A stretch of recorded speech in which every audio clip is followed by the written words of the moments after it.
What's going on, guys? Welcome back to NolanTCG and welcome back to Casual Fridays, and today we are doing Cosmos. So Cosmos have gotten a lot of support back off the ban list. I'm fairly sure the entire deck is now just free except for Retelly, but it hasn't really done anything.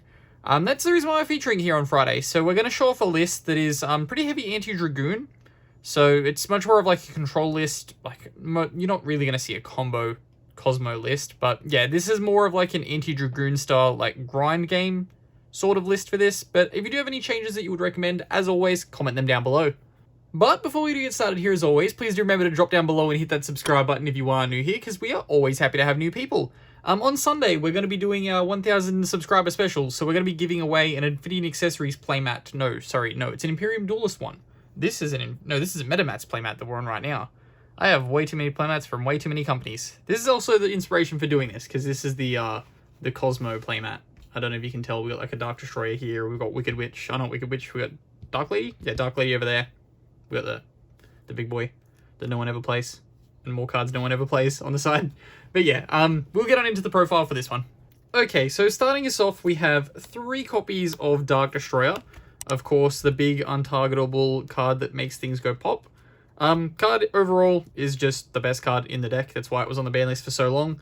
It's back at 3 now, but it hasn't really done anything, which is sad. Hopefully, something will come out that'll make this absolutely broken, but I just don't see it at the moment. We are just a generic over level 5 machine support away, or like more psychic support from this being great. But yeah, at the moment, 3 copies of Dark Destroyer, best card in the deck. We've got 2 copies of Forerunner. You can, in this kind of style, interchange this with the Slip Rider. So we're playing 3 Slip Rider. So we have the life point gain and the spell and trap destruction. I found that Slip Rider's effect comes up a lot more, which is why I'm playing 3 Slip, 2 Forerunner. If you'd like to switch them around, of course, you can switch them around. But yeah, ultimately, popping the spell and trap cards, as well as being able to use this to make your Infinity and other rank 5 packages, just kind of makes this something you can't really play at less than 3 at the moment. Like, you can if you want to, but yeah, this is the way that I play it. Then next up, we're playing, spoilers, there's a Farm Girl in this deck, but we've got 2 copies of Dark Lady. This is your negation, which is solid. That's why we're playing 2. Overall, like, we're not playing, like, Allure of Darkness or anything like that in this list, so the dark count doesn't need to be too high, but we are still playing the 2 Dark Lady because it is a great negation. Next off, we've got 3 copies of Farm Girl. I'm sorry, the lights just seem like they dimmed there, but yeah, that was weird. Maybe they get a bit low on battery. But yeah, we're playing 3 copies of Farm Girl after that.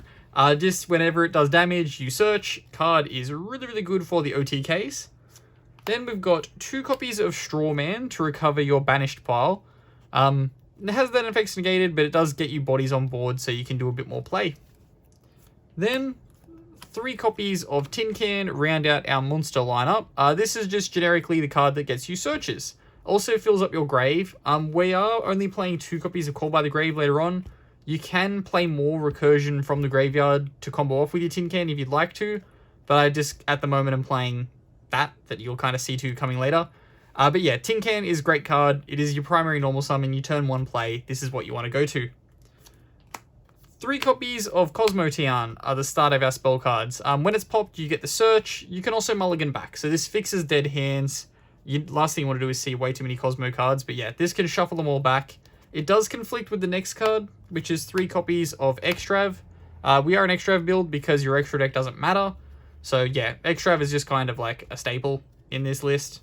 Like, it's kind of getting cheaper now, but like when like this is still expensive, this doesn't really matter anymore. This is just more of a fun deck. It's not a super budget deck.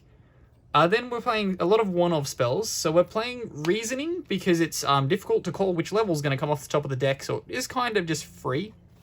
So 1 copy of Reasoning, 1 Terraforming to search your Kozmo Town, 1 E-Telly because it can special summon any of the level 3 or lowers, which is great. During the end phase, they would get banished, but during the end phase, if you summon like Tin Can, you can just switch it for whatever you get, and you'll be sweet. You also can just kind of use this to get a body on board, and then switch it out later. Then we've got 1 copy of 1-for-1, again to summon our Tin Can from deck. Does put a body in grave for the called by, and the next card, which is the Monster Reborn. So Monster Reborn, you're going to have some resources in grave once you start getting into the grind game, so a good place Reborn will just kind of blow your opponent out. Then for the traps, we are playing the first Dragoon out, and that is 3 copies of Kozmo. Since Dragoon is a thing, you just kind of have to play this at 3. Playing it at 2 doesn't really make sense anymore. Like, yeah, playing this card at 3 is just optimal. It's the best way to go. For the next Dragoon out, we're playing 3 copies of Ice Dragon's Prison. Very simple, Reborn the Dark Magician, banish them both. It forces negation. This and Kozmo just ultimately force negation. If you can open both, that Dragoon goes bye-bye. Then we've got 3 copies of Imperm, simply because you need to have some form of hand trap with all the combo decks running around at the moment. Last thing you want to do is get like your hand ripped apart by like Infernoble Knight or like Dragon Link, since like after the ban list that is still a thing. So yeah, 3 copies of Imperm is kind of needed. This doesn't need to be Imperm, this can be Veiler, this can be like Ash. You just need to have some form of hand trap so you're not completely giving up on if you lose the die roll. And then rounding out the main deck, we've got 2 copies of Call of the Haunted, just to recur back our graveyard resources. Okay, so next off we have the extra deck. So of course this is an Extrav build, so it doesn't really matter, but given that we are playing like multiples of the 8s, 7s, and 5s, so we've kind of designed the extra deck around that.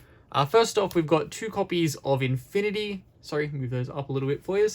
Yeah, 2 copies of Infinity. These are just summoned off your 2 copies of Nova, so we've got 1 and 2. You make this with your 2 Slip Riders, and then away you go.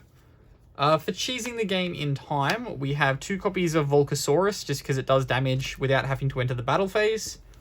Then we've got 2 copies of Pleiades. If you need to bounce something, we are playing like 2 of these each because we need to get dodge the Extrav, so like things aren't completely disastrous. But yeah, this can out things that this site can't be destroyed, so you just bounce them. Then we've got 2 copies of Flare Metal. I really should like put these closer because there's not one of us until the very end, so we're just gonna have this nice gap in the middle here. But yeah, we've got 2 copies of Flare Metal. Just gets you that little bit of cheesy burn damage that you can kind of go for. If you do like massive damage, you make this and you kind of lock them. Then you've got 2 copies of Big Eye for the Steel. Does this target? Yes, it does, sadly. If only you could Big Eye for a Dragoon. That would be very nice. Then lastly, we've got our rank 8. So we're playing 1 Divine Dragonite Felgrand. It's not super important. You can really play anything instead of this. The Sanafond is a little bit more important because it kind of is a floodgate. And then lastly, we're playing the 1 Hope Harbinger because it is a spell negation. But that will wrap us up here for the deck profile for this one. So as always, if you do have any recommendations, please remember to drop down below and comment them. I went to say hit that subscribe button, but please make sure you do that as well while you're there. On the Friday that this does come out, we are going to be doing that giveaway on the 1000 subs video. That comes out on Sunday, so 2 days from now. We'll kind of have that running for about a week and a half for that draw. So if you come to this like a week later, do remember to go back and jump on that video and follow whatever I say. I'm fairly sure it's just going to be like a comment down below and be sub to the channel kind of deal. But yeah, I've been Ben from NolanTCG, and have a good afternoon, everybody.